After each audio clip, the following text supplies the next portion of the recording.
Hello, everyone. Earlier today, I received a notice from the German authorities informing me that I'm prohibited from speaking to you today and threatening me with criminal penalties, including fines and up to 1 year in prison if I defy this order. Here it is. It's actually 15 pages long. Obviously, since I'm in the United States, I'm beyond the jurisdiction of the Berlin regime. I assume that they could still open a criminal proceeding against me in Germany and try to harass me in that manner. But whether I were physically in Germany or not, my response would be exactly the same. I do not take orders from a regime that is an accomplice in genocide.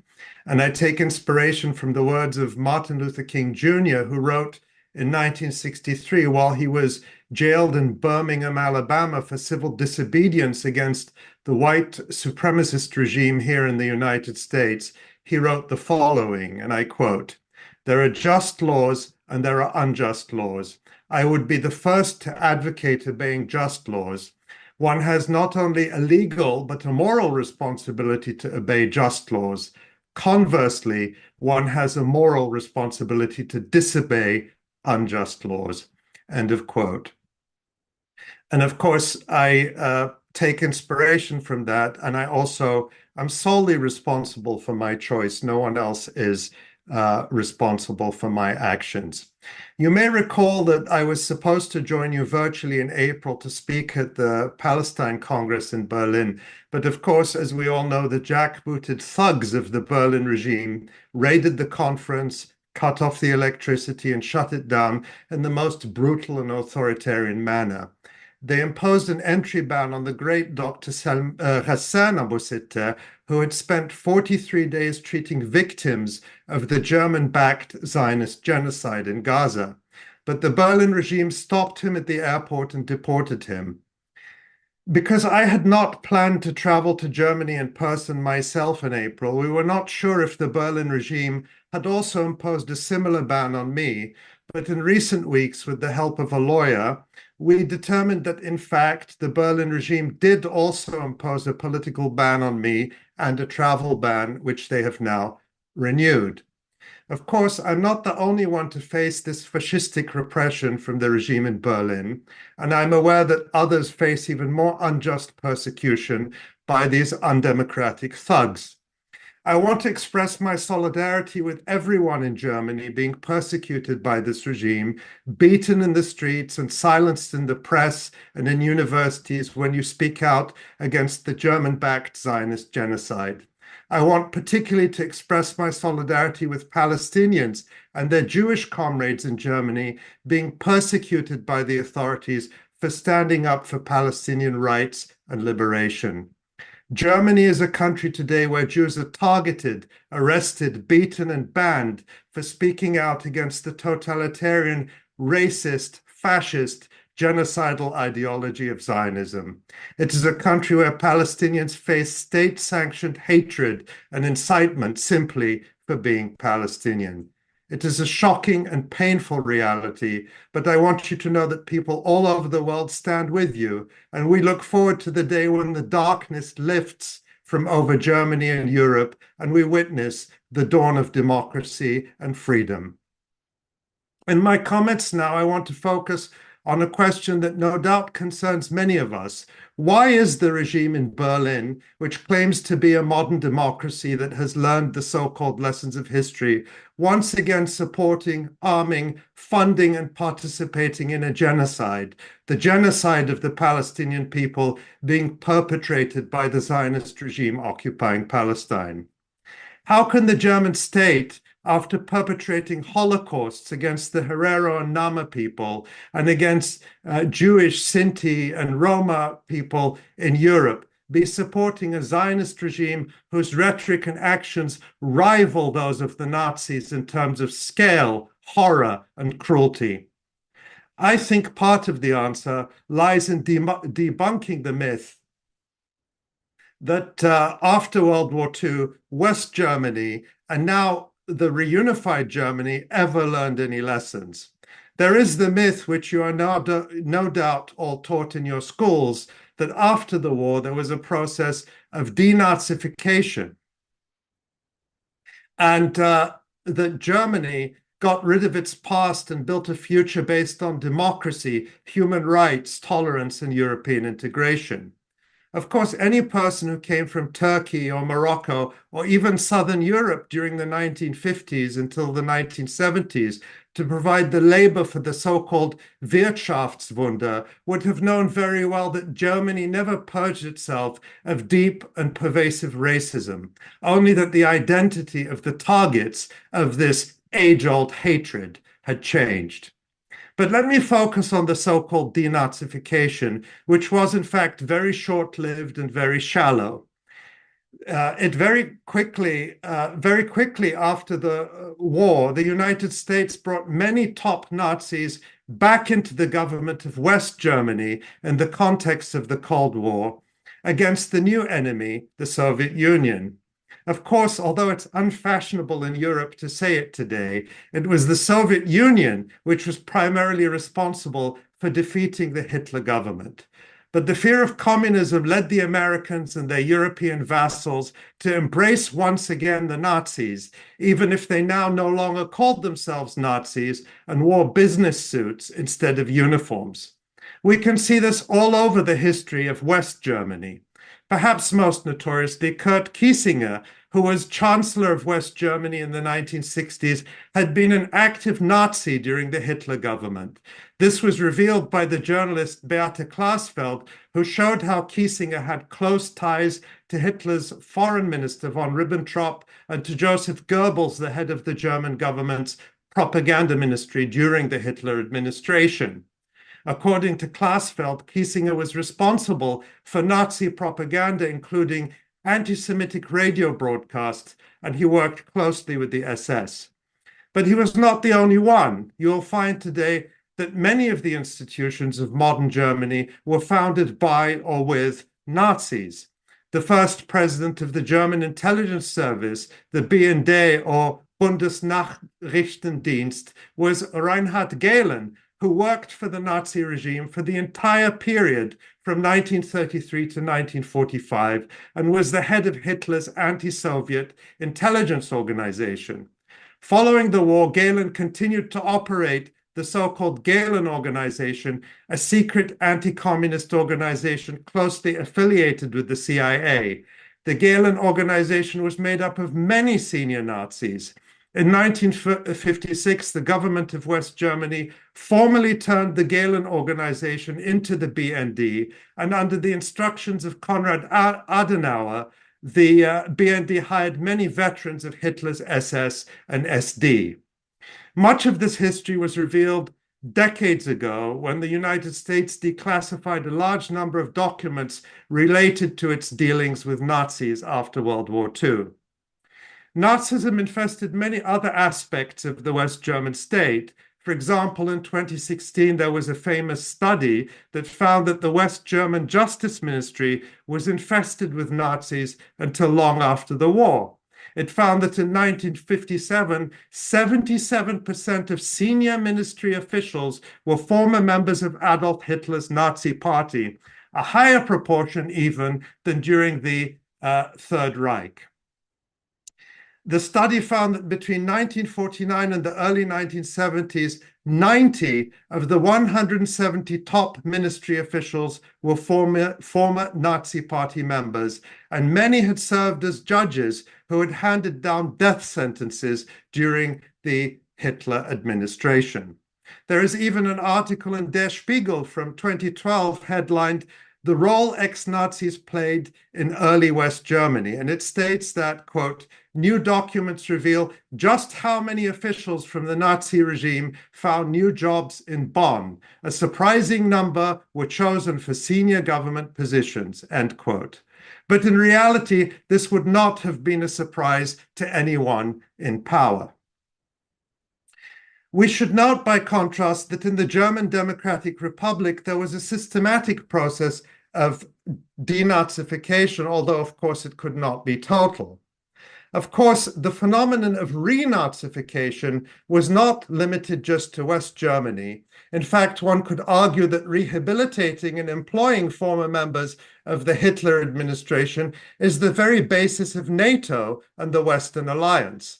Under Operation Paperclip, the United States brought thousands of Nazis to America, perhaps the most famous being the missile scientist Wernher von Braun, without whose efforts the Americans would not have managed to reach the moon.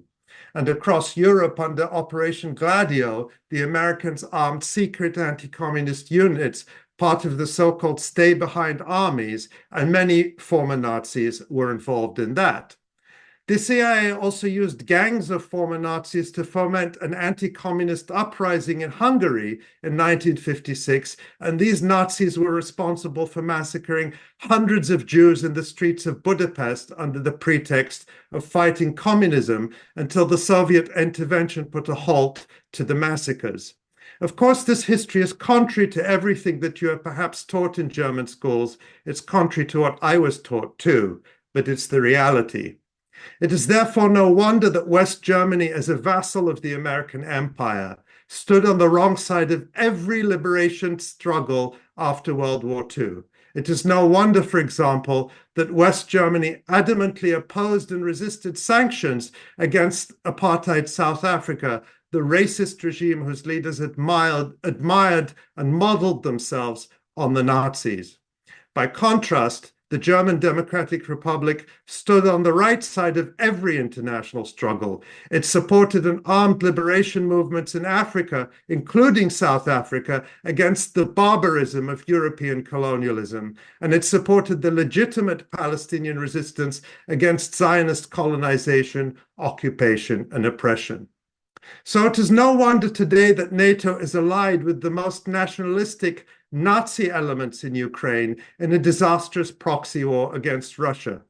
For these fanatical true believers, the current war in Ukraine is a continuation, as they accused Annalena Baerbock, the German foreign minister, of supporting Waffen-SS Nazis in Ukraine. But that is the truth, as Germany is arming and supporting a Ukrainian regime and Ukrainian military that includes units such as the Azov Battalion, among others, who openly identify with the Waffen-SS Galicia division, which played a key part in assisting Hitler to exterminate Jews and Poles in what is now Western Ukraine. Today, Germany is sending weapons to Ukraine and supporting the direct heirs of the Waffen-SS units that helped to exterminate people there. This is, of course, a sensitive point for the rulers of the so-called Federal Republic, as I found out. And we can also say that some of the propaganda methods of the Nazis are still very much in use by the current regime in Berlin. Take, for example, Annalena Baerbock again. During an official celebration of the 75th anniversary of the Federal Republic in Berlin at the end of May, she faced protests from German citizens opposed to Germany's support for the ongoing Zionist Holocaust against the Palestinian people. She responded by claiming that the Israeli slaughter of Palestinians was justified by the supposed atrocities carried out by Hamas on October 7th. And she claimed that she had personally watched a video filmed by members of Hamas of them raping Israeli women, except that no such video exists. That was the conclusion not only of a UN team which examined all of the audiovisual material provided by the Israeli government, but also of several Israeli security agencies who told the Israeli newspaper Haaretz that there is no video or photo evidence of any such sexual attacks taking place. There was only one German journalist, as far as I know, who challenged Baerbock's lies at the Federal Press Conference. That was Florian Warweg. But instead of withdrawing her lies, the German government smeared Mr. Warweg as an anti-Semite. The same lie that Hamas members filmed themselves raping Israeli women was repeated a few days later by Chancellor Olaf Scholz at a European election rally in Leipzig. This is atrocity propaganda, Gräuel propaganda, similar to that used by the Nazis, who also claimed that Jewish men were corrupting and raping Aryan German women. In the current context, it counts as incitement to genocide, which is a crime under the 1948 Genocide Convention.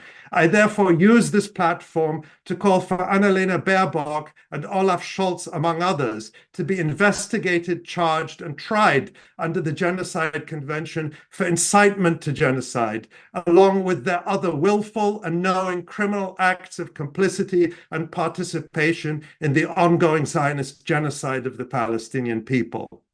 We must also note here that the regime in Berlin is intervening at the International Criminal Court to block arrest warrants for the genocidal war criminals Benjamin Netanyahu and his war minister Yoav Gallant.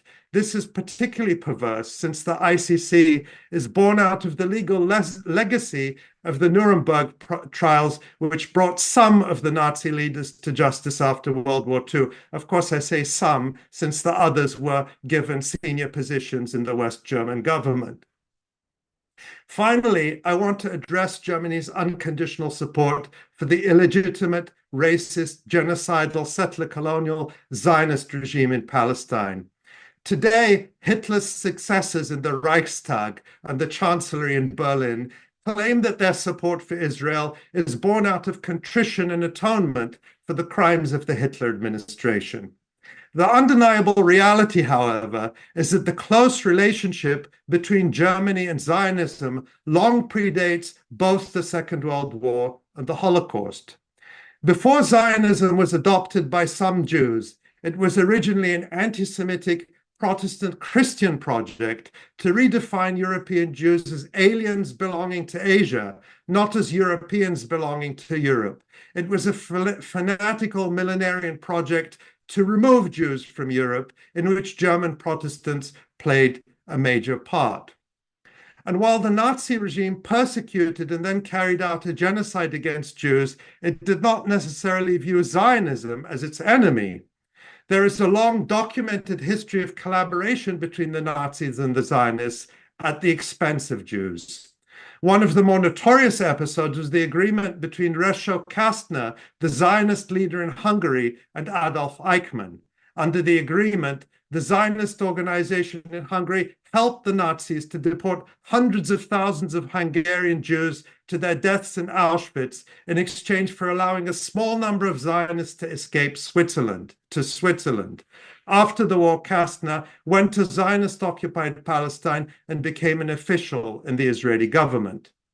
There was also, of course, the notorious 1933 Ha'avara, or transfer agreement, between the Hitler administration and the Zionist Federation of Germany, which broke the boycott of Germany called for by Jews in the United States and other countries. These are only examples which, while probably not taught in Germany, are well documented. So it is important to understand that Germany's support for Zionism and for the ongoing Zionist genocide of the Palestinian people is not a break with Germany's past, but a continuation of it, just like the regime in Berlin today is in many ways a Nazi continuation regime. So we must understand what we are fighting to overcome. When Germany sends weapons to Israel today, it is to perpetrate genocide, to advance settler colonialism, racial supremacy, and oppression. What a travesty it is to claim that these horrible crimes are being done as any sort of atonement for Germany's crimes during the Holocaust. By supporting another genocide, this time against Palestinians, Germany is spitting on the memories of the Jews it murdered during the Holocaust. By trying to criminalize support for Palestinian liberation, Germany aims to legitimize oppression. By spreading atrocity propaganda and lies, Germany is assisting and attempting to justify the extermination of Palestinian men, women, and children. But history is not on Germany's side, and it is not on the side of Zionism. The world is rising up in solidarity with the just Palestinian struggle for liberation and for a future where Palestine is a decolonized land of freedom, justice, and equality for all who live in it, regardless of religion or ethnicity.